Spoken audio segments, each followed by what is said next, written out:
सौगंध है छल कपट छोड़ करके सच सच बतला, तू हर्ष के समय इतना विषाद क्यों कर रही है, इतना कष्ट क्यों कर रही है। मंथरा ने कहा कि सारी आशाएं तो एक ही बार में कहने पूर्ण हो गई, और दूसरी अब मैं कुछ क्या कहूं। एक बार तो मैंने कहा आपने वो पूर्ण कर दिया, दोबारा पूछ रही हो, वो भी भरत जी की शपथ देकर कसम देकर कि अब बदलाओ। मंथरा जी ने कहा कि जो झूठी और सच्ची बातें बनाकर कहते हैं ना, मंथरा जी से कह रही है कि जो झूठी और सच्ची बातें बना करके कहते हैं ना, वही तुम्हें प्रिय है, वही तुम्हें प्रिय है, और मैं तो कड़वी लगती हूं। और अब मैं भी हमहु कहब अब ठकुर सुहाती, नाही तो मौन रहब दिन राती। अब मैं भी मुंह देखिए करूंगी। ठकुर सुहाती मंथरा कही अब हम तरफ जो सब कराते तुमका कोई तो अच्छा लगा था, अब हम मुंह देखी कर। बार बार से वो बतला रही है। रानी के समझ में आया कि हाँ मंथरा जो है ये सच कह रही है। कैकेयी अब पहुंच गई है कोप भवन, कोप भवन पहुंच गई है। और महाराज दशरथ शाम को आए हैं और उन्हें पता लगा कि कैकेयी जो है वो कोप भवन में है ना, तो जाते हैं कोप भवन में जाते हैं। और कोप भवन में पहुंचकर महाराज दशरथ कहते हैं कैकेयी जी से कि हे तो रानी रिसानी पर सत्य पानी पति है निवारई, सरस भोंग भामी कुसुम भाति निहारई, स्व वासना रसना दसन परम ठाहर देखई, तुम खेल पति भव धस्त तापस काम भव दुख देखई।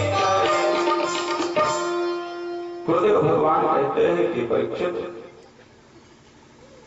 महाराज दशरथ पूछ रहे हैं कैकेयी से कि हे रानी रिसान, अरे क्या कारण है, कोप भवन में किस लिए आई हो आप रानी, क्या कारण है। महाराज दशरथ कहते हैं कि अनहित तोर प्रिया कहीं कीन्हा, और कहीं दुईसर कहीं जम चाहलीन्हा। महाराज दशरथ ने कहा हे प्रिय, किसने तुम्हारा अनिष्ट किया, किसके दो सिर हैं, अरे यमराज किसको लेना चाहता है।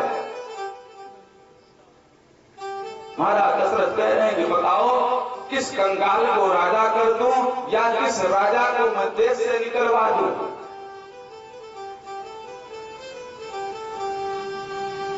महाराज दशरथ बार बार पूछ रहे हैं। कहा हे प्रिय, मेरी प्रजा कुटुंबी संपत्ति पुत्र यहाँ तक कि मेरे प्राण भी ये सब तेरे आधीन में है।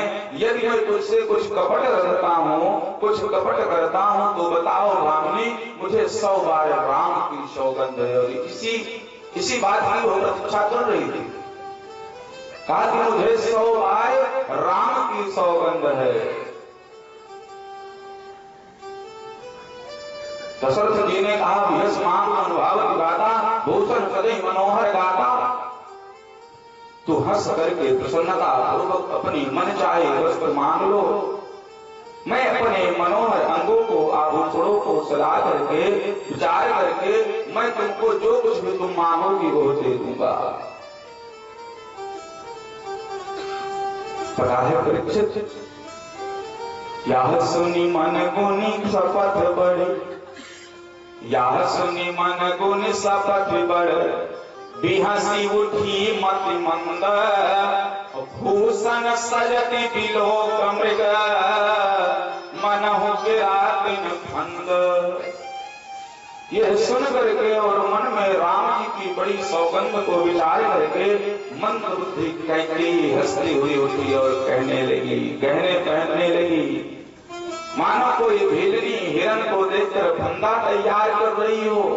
आज वो अपने हृदय में ऐसा विचार कर रही है, आभूषणों को धारण कर रही है, जैसे कोई हिरणी फंदा तैयार, जैसे कोई भेलनी हिरण को देख करके फंदा तैयार कर रही हो। अपने उस जी में कैकेयी के सूरज जानकर राजा दशरथ जी प्रेम और कोमल और सुंदर वाणी से पुनः कहते हैं, भामिन भय तोर मन भावा, घर घर नगर आनंद बढ़ावा। हे भामिनी, तेरा मन चिता हो गया, नगर में घर घर में आनंद हो रहा है,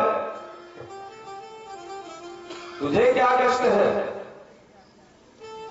बार बार पूछ रहे हैं।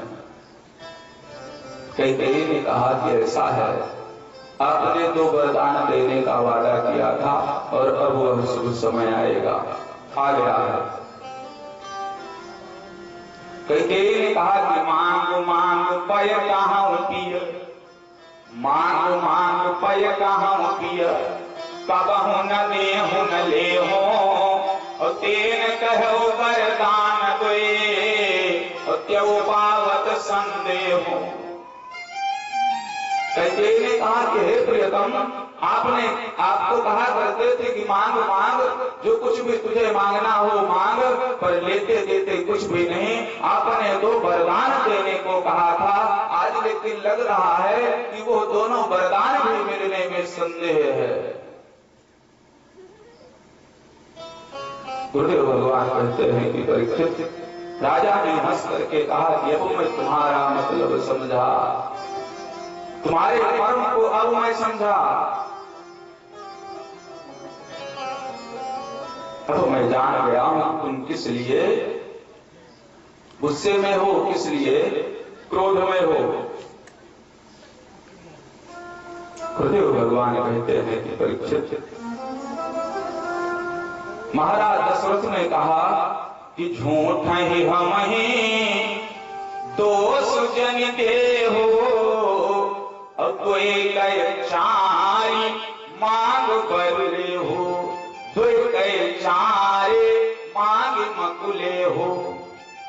कहा महाराज दशरथ ने कहा, सुनो, हमें झूठे दोष मत दो, और तुम सुनो, जो 2 वरदान मैंने कहा था उसके बदले तुम 4 मांग लो और मैं दूंगा। क्यों? क्योंकि रघुकुल रीति सदा चली आए, रघुकुल रीति सदा चली आई, रघुकुल रीति सदा चली आई, रघुकुल रीति सदा चली आई। आन जाओ पर वचन न जाए, आन जाओ पर वचन न जाए। महाराज दशरथ ने कहा कि रघुकुल रीति सदा चली आई, और प्राण न जाए पर वचन न जाए। ये हमारे रघुकुल की रीति है, चाहे हमारे प्राण चले जाए, लेकिन मैंने जो वचन दे दिया वो नहीं कट सकते। मांगो, मांगो, क्या मांगती हो?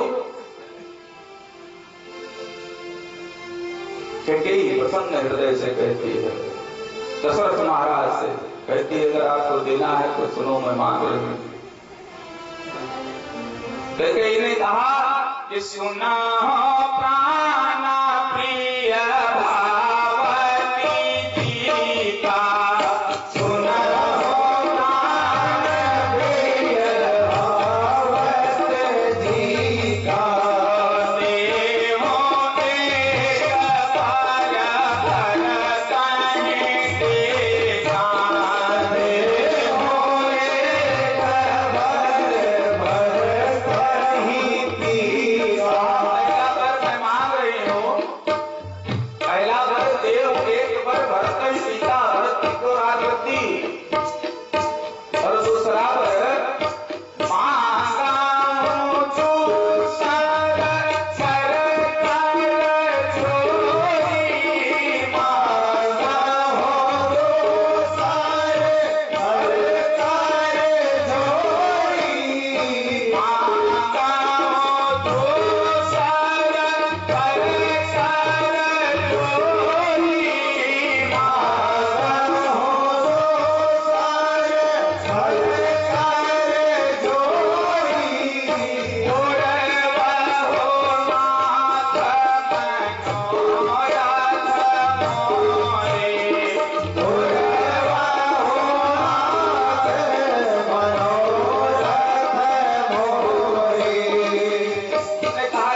वेश विशेष उदासी 14 वर्ष राम वनवासी।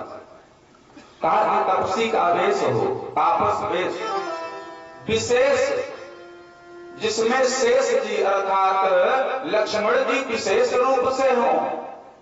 तापस वेश तपसी का वेश हो और विशेष लक्ष्मण जी विशेष रूप से हो।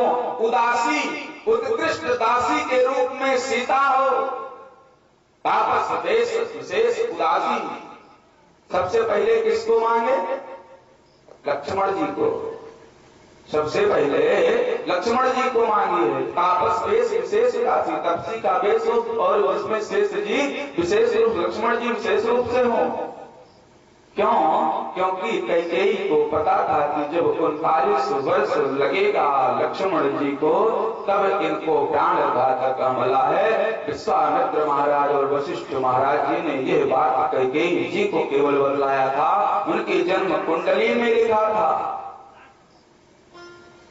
और आगे कभी तो कहा है, जब लक्ष्मण जी अपने मां से पूछने गए हैं, तभी तो मैया ने बताया है कि तुम्हारे न भाग्य, अभी आगे आएगा, तुम्हारे न काल राम बन जाएंगे, दूसरे काल बचनाएंगे, और कोई कार्य नहीं। सबसे पहले मांगा कि तापस वेश तपसी का वेश हो विशेष, लक्ष्मण जी विशेष रूप से उदास से उत्कृष्ट दासी के रूप में सीता जी हो। तब 14 वर्ष राम वनवासी। ये सब होने के बाद 14 वर्ष का राम को वनवास दीजिए। गुरुदेव भगवान कहते हैं कि परीक्षित, जब महाराज दशरथ ने ऐसा सुना ना, वो सहम गए। उनसे कुछ कहते नहीं बनता है, मानो बाज वन में बटेर पर झपट पड़ा हो। बाज जो है वो बटेर पर झपट पड़ा हो। राजा को जो रंग था, जो पुलकायमान दिखाई पड़ रहे थे, वो सब उड़ गया। मानो कि ताड़ के पेड़ को बिजली ने मारा हो, जैसे ताड़ का वृक्ष से करंट मारते जिस प्रकार वो सूख जाता है, राजा वैसे सूख गए। गुरुदेव भगवान कहते हैं कि परीक्षित, माथे पर हाथ को रखकर दोनों नेत्रों को बंद करके महाराज दशरथ ऐसा सोच रहे हैं कि मानो सोच ही शरीर धारण कर रखा हो। वे सोचते हैं कि हाय, मेरा मनोरथ रूपी कल्प वृक्ष फूल खिल चुका था, परंतु फल पकते समय ही कैकेयी ने हथनी की तरह उसे जड़ फाड़ दिया है। महाराज दशरथ विचार कर रहे हैं कि अवध उजारे के में कया